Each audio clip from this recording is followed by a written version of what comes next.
इस मार्ग पर, अध्यात्म मार्ग पर, आनंद मार्ग पर चलना चाहते हैं तो उनको एक इंद्रिय के संयम के लिए पांचों इंद्रियों पर संयम करना होगा, ज्ञान इंद्रियों पर। एक बात सुधारने के लिए ब्रह्मचर्य का रक्षा तभी वो उपासक कर सकता है जब सर्वतोभावेन ब्रह्मचर्य होगा। एक जनेन्द्रीय के ही ब्रह्मचर्य की पुष्टता का जब आप लक्ष्य कर लोगे तो उसकी पुष्टता के लिए आपको सर्वतोभावेन ब्रह्मचर्य धारण करना पड़ेगा। सर्वतोभावेन नेत्र का ब्रह्मचर्य, जो नेत्र किसी को भी देखकर भोग कामना कर लेते हैं, भोग बुद्धि से देखते हैं वस्तु को, व्यक्ति को, किसी को भी, ये नेत्र से बेविचार हो रहा है, इसीलिए सावधान रहना चाहिए। जैसे नाटक, सिनेमा आदि हैं, वहां तो जान रहे हो चित्र हैं, पर उनमें जो अभिनय करने वाले जन हैं वो तो संसारी जन ही है ना।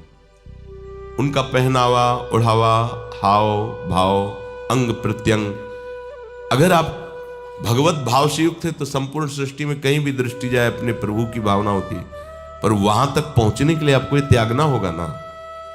आप किसी का अनुकरण न करें, आप अपनी स्थिति को देखें। अगर आप किसी का अनुकरण करते हैं कि हमने उनको देखा है वो टीवी देख रहे हैं, तो टीवी में क्या देख रहे हैं, कहाँ स्थिति है, हमें क्या पता।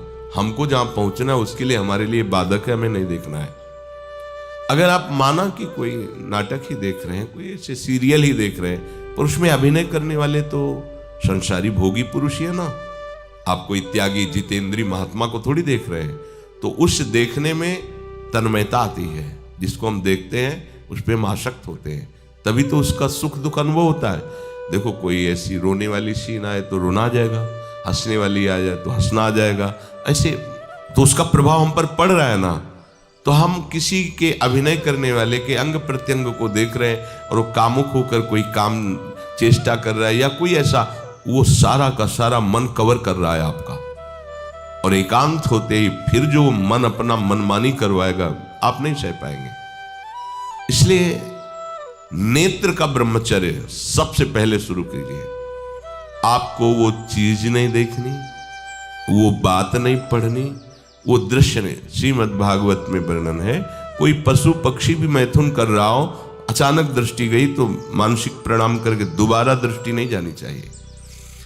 इसीलिए लिखा है कि आप एक धनुष भूमि को देखकर, एक धनुष, इसमें किसी की हानि नहीं होगी, आपकी भी हानि नहीं होगी।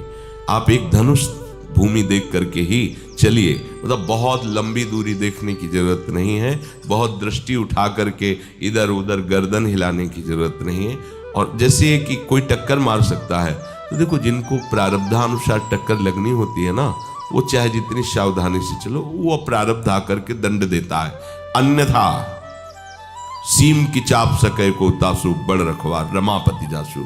आप जा रहे हो भगवत चिंतन करते हुए तो प्रभु का नाम आपका पहरेदार अंग रक्षक है, कोई बाल भी बांका नहीं कर सकता। आपका प्रारब्ध यदि आया है, प्रभु से पास हो गया है कि आपको ये दंड मिलना चाहिए, फिर मिलेगा।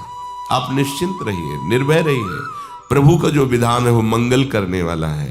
देखो इतने बड़े महापुरुष पूज्य श्री राधा बाबा, श्री आद्याशक्ति भगवती की प्रसन्नता की आराधना कर रहे हैं, क्योंकि श्री कृष्ण हमारे पति हों, इस सिद्धांत की पुष्टता के लिए। और पैर फिसल जाता है, स्नान करने जाते हैं, खड़ाऊ पहने हुए थे, अंग टूट जाता है, दवा नहीं लेते, बांस की खिपचाल बांधकर पुनः अनुष्ठान में बैठते हैं। बलिहारी ऐसी सामर्थ्य की, ये भागवतिक सा प्रारब्ध ऐसे महापुरुषों को भी दंड दे देता है। देखो ना, ऐसे महापुरुष जो ऐसी ऊंचाई पर पहुंचे हैं और इतने भागवत भजन में नियम निष्ठ हैं, उनको भी प्रारब्ध दंड दे रहा है शरीर को। तो अपने को इससे निश्चिंत हो जाना है। जो होना है उसे रोक नहीं सकते, जो नहीं होना उसे कोई कर नहीं सकता। अपने आराध्य देव के चिंतन में ज्यादा नेत्रों को इधर उधर दौड़ाने की जरूरत नहीं है। नेत्र का ब्रह्मचर्य, फिर वाणी का ब्रह्मचर्य, बहुत बड़ा प्रभाव पड़ता है इससे। यदि आप जवान से अश्लील बातें, गंदी बातें, कामुक बातें करेंगे तो आप ब्रह्मचर्य रह ही नहीं सकते। अगर आप वाणी से परस्पर शरीर आकर्षण वाली बातें करेंगे, उसको देखा तुमने, क्या, बस आप गए। चाहे वो स्त्री शरीरधारी साधक हो या पुरुष शरीरधारी, परस्पर आकर्षण संबंधी यदि वाणी खुली आपकी, तो वाणी के व्यभिचार से आपका जनेंद्री का व्यभिचार प्रारंभ हो जाएगा। आप रोक नहीं सकते, नहीं रोक सकते। इसलिए वाणी से भी कोई ऐसी वार्ता ना कीजिए जिससे आपके अंदर काम वेदना बढ़े।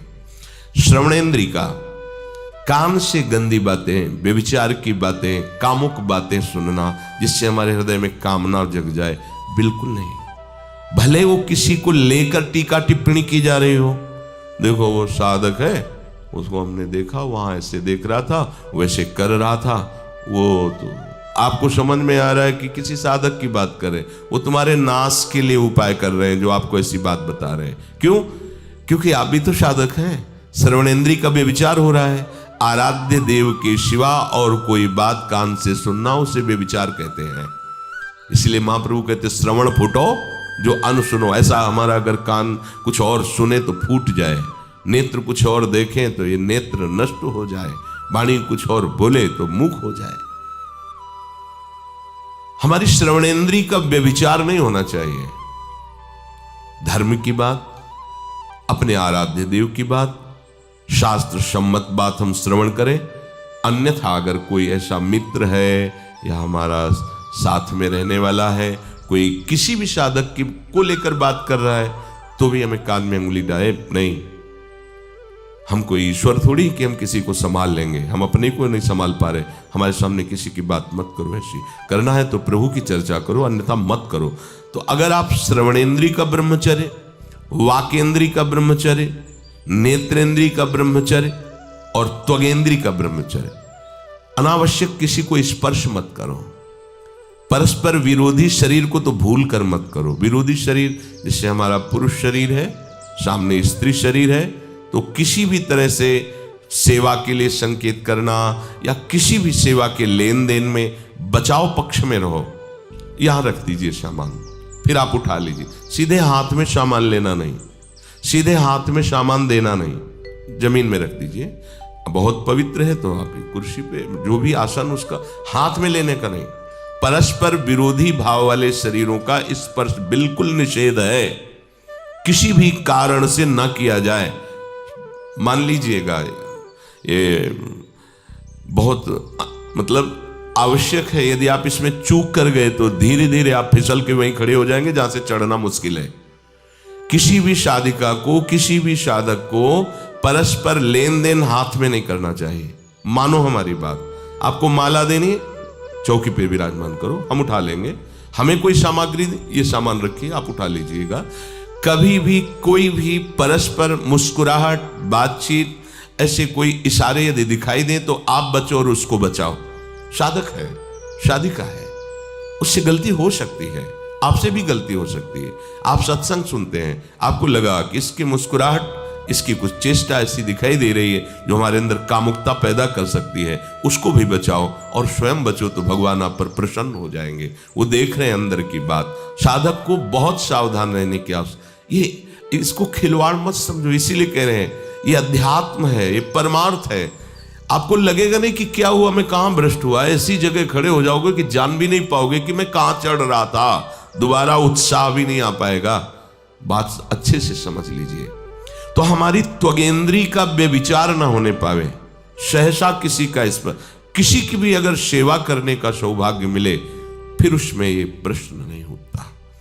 अगर कोई गिरा पड़ा है, भला ऐसी स्थिति में कि मुझे अत्यंत आवश्यक है उसे उठाना, अगर नहीं उठाते तो वो कष्ट पा रहा, अचानक कोई गिर जाए, फिर हम ये नहीं देखेंगे, फिर ये हम सूत्र नहीं स्वीकार करेंगे कि अब हम तो ब्रह्मचारी हैं, अब हम खड़े खड़े देख नहीं। उसको अत्यंत आवश्यकता है हमारी। अब उस समय हम भूल गए अपने आप को और उसको उठा करके अगर हमें अस्पताल ले जाना, अस्पताल ले जाएंगे, जरूरत है हम उसकी सेवा करेंगे।